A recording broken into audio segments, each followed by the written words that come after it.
Hello guys, मेरी तरफ से आप सभी को नमस्कार।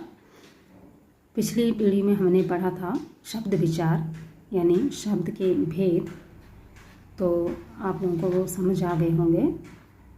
तो आज हम उन्हीं शब्दों के ऊपर जो है वो कुछ प्रश्न उत्तर पढ़ने का, उनको समझने का अभ्यास करेंगे।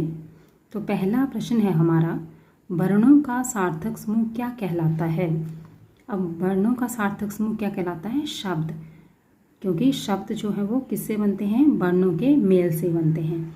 लेकिन क्या है, वो सार्थक होना चाहिए। जो वर्णों का मेल है वो सार्थक होना चाहिए। जैसे कमल, क प्लस म प्लस ल, तो ये क्या है? वर्णों के मेल से एक कमल जो है वो शब्द बन गया। तो वर्णों का सार्थक समूह क्या कहलाता है? शब्द कहलाता है। अगला है, उत्पत्ति के आधार पर शब्द के कितने भेद हैं? तो उत्पत्ति के आधार पर शब्द के 4 भेद हैं। 4 भेद कौन कौन से पढ़े थे आपने? तत्सम, तद्भव, देशज और विदेशी शब्द। ठीक है, तो उत्पत्ति के आधार पर शब्द के कितने भेद हुए? 4। आगे है, बनावट के आधार पर शब्द के कितने भेद हैं? तो बनावट के आधार पर शब्द के हैं 3 भेद। तो इसको बनावट के आधार पर भी पूछ लेते हैं प्रश्न, और ऐसे भी पूछ लेते हैं कि रचना के आधार पर शब्द के कितने भेद हैं। ठीक है, कि दोनों तरीके से ये क्वेश्चन पूछा जा सकता है, या रचना के आधार पर शब्द के भेद, या बनावट के आधार पर शब्द के भेद। तो ये कितने हैं? 3 कौन कौन से हैं? रूढ़, यौगिक और योग रूढ़। अगला है प्रश्न नंबर 4, अर्थ और प्रयोग के आधार पर शब्द के कितने भेद हैं? यानी अर्थ के आधार पर भी और प्रयोग के आधार पर भी कितने भेद हैं? 2 भेद हैं। यानी 2 ही अर्थ के आधार पर शब्द के भेद हैं और 2 ही प्रयोग के आधार पर शब्द के भेद हैं। तो अर्थ के आधार पर कौन कौन से हैं? सार्थक शब्द और निरर्थक शब्द। और प्रयोग के आधार पर कौन कौन से 2 भेद? विकारी शब्द और अविकारी शब्द। अगला प्रश्न है आपका, कार्टून शब्द जो है किस भाषा से लिया गया है? तो कार्टून शब्द जो है वो किस भाषा से लिया गया है? फ्रांसीसी भाषा से लिया गया है।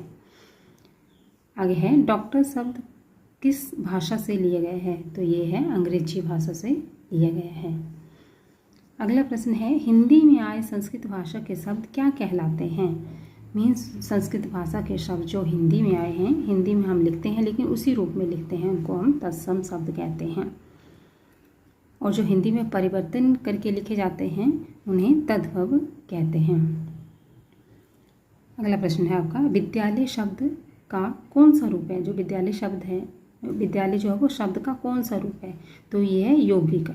कैसे यौगिक है? विद्या जमा आलय, यानी 2 शब्दों के योग से बना है विद्यालय, तो क्या बन गया? यौगिक शब्द। जैसे हिमालय, हिम जमा आलय, तो ये भी क्या है? यौगिक शब्द है। प्रश्न नंबर 9 है आपका 9, शब्द को कितने आधारों पर बांटा जाता है? तो शब्द को कितने आधारों पर बांटा जाता है? 4 आधारों पर। कौन कौन से आधार हैं? उत्पत्ति के आधार पर, रचना के आधार पर, अर्थ के आधार पर और प्रयोग के आधार पर। तो ये शब्द को 4 भागों में बांटा जाता है, 4 आधारों पर बांटा गया। ठीक है। प्रश्न नंबर 10 है आपका, क्रिया विशेषण किसके अंतर्गत आते हैं? तो क्रिया विशेषण किसके अंतर्गत आते हैं? अविकारी शब्द के अंतर्गत आते हैं क्रिया विशेषण।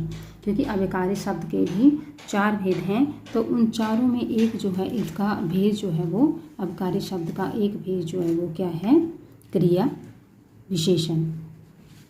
तो क्रिया विशेषण जो है किसके अंतर्गत आया? फिर अविकारी शब्दों के अंतर्गत आया। ठीक है, तो आज के लिए हम इतने ही प्रश्न पढ़ेंगे। तो आप लोगों ने ये प्रश्न जो है वो अच्छी तरह से याद कर लेने हैं। और ये प्रश्न उत्तर जो है आपको 5th 6th 7th 8th 9th तक आते हैं, यही प्रश्न उत्तर, और आप लोगों ने इनको पढ़ लेना है। आगे भी 10th में भी, उससे आगे भी अगर आपने कोई कंपटीशन एग्ज़ाम देना है तो उसके लिए क्लर्कर वगैरह का, तो उसमें भी जो हिंदी आती है उसमें ऐसे ही प्रश्न जो है वो पूछे जाते हैं। तो आप लोगों ने ये प्रश्न जो है वो ध्यान से पढ़ लेने हैं। आगे अब नेक्स्ट वीडियो में मिलते हैं। और हाँ, मेरे चैनल को आपने लाइक, सब्सक्राइब और शेयर कर देना है, ताकि जो है सभी इसका लाभ उठा सकें। Okay, thank you.